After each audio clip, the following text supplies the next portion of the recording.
প্রথমত আপনি একটা জিনিস সঠিক বলেছেন যে যখন আমরা প্রকল্পটা শুরু করি স্কুল ফিডিং তখন অনেক জায়গায় অনেক ভুল ত্রুটি ধরা পড়ছিল এবং ভুল ত্রুটি কিছু করাপ্ট প্র্যাকটিসেসও ছিল, যার জন্য আমরা নিয়মগুলো আরও অনেক শক্ত করেছি।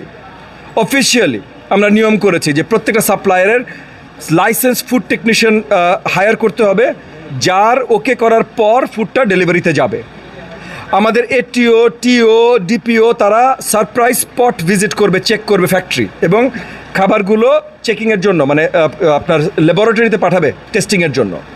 স্কুলে আমরা কমিটি দিয়েছি মাদের নেতৃত্বে, 3 জন করে মা থাকবেন কমিটিতে যারা এইগুলা রিসিভ করবেন এবং যারা ডেলিভারি দিবেন ওই ডেলিভারি ড্রাইভারের আগে থেকে লাইসেন্স থেকে শুরু করে এনআইডি সব কিছু স্কুলে থাকতে হবে।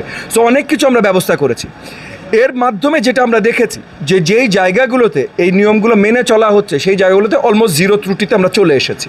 এখন আপনি একটা কথা বলেছেন যে 3 দিন আগে একটা জায়গায় কলা সরবরাহ করা হচ্ছিল না, এটা সম্বন্ধে আমি জানি না। হতে পারে যে ওই এলাকায় আচ্ছা এগেন 7 দিন, এটা কিন্তু 5 দিন ভিন্ন ভিন্ন, এটা একটা ফুড বাস্কেট, 5 দিন ভিন্ন ভিন্ন জিনিস দেওয়া হয়। যেমন মনে করেন আমরা সপ্তাহে 2 দিন ইউএসটি দুধ দেওয়ার কথা, পুরো বাংলাদেশে আমরা সপ্তাহে যে 2 দিন দুধ দেওয়ার কথা এই দুধ নাই। সো আমরা 2 সপ্তাহে 1 দিন করে এখন দিচ্ছি। দুধের প্রোডাকশন বাড়বে 6 মাস 7 মাস 8 মাস পর যখন বাড়বে তখন সপ্তাহে 2 দিন করে দিব। তো এরকম অনেক জায়গায় অনেক কিছু আছে। সপ্তাহে হয়তো 1 দিন বা 2 দিন কলা দেওয়ার কথা, আপনি 3 দিন আগে যেদিন দেখেছেন সেদিন যদি কলা দেওয়ার কথা না থেকে থাকে সেটা কারণ হতে পারে।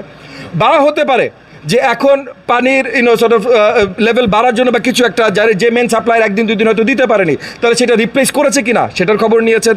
আপনারা যদি অফিসিয়ালি এটা আমাকে জানান, আমরা ইমিডিয়েটলি এটিওকে অ্যালার্ট করব। যদি এখানে এটিওর কোনো গাফলতি থাকে যে এরকম কিছু একটা হয়েছে যে টাকা দেওয়া হয়েছে, কলা দেওয়ার কথা ছিল, কলা দেয় নাই বা কলার কোনো রিপ্লেসমেন্ট দেয় নাই এবং রিপ্লেসমেন্ট ওই 5টা আইটেমের মধ্যেই একটা হইতে হবে, বাইরে থেকে আবার অন্য কোনো হঠাৎ করে কলার জায়গায় পেয়ারা দিতে পারবে না সে।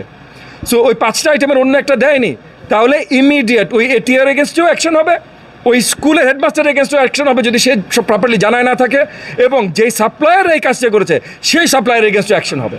তবে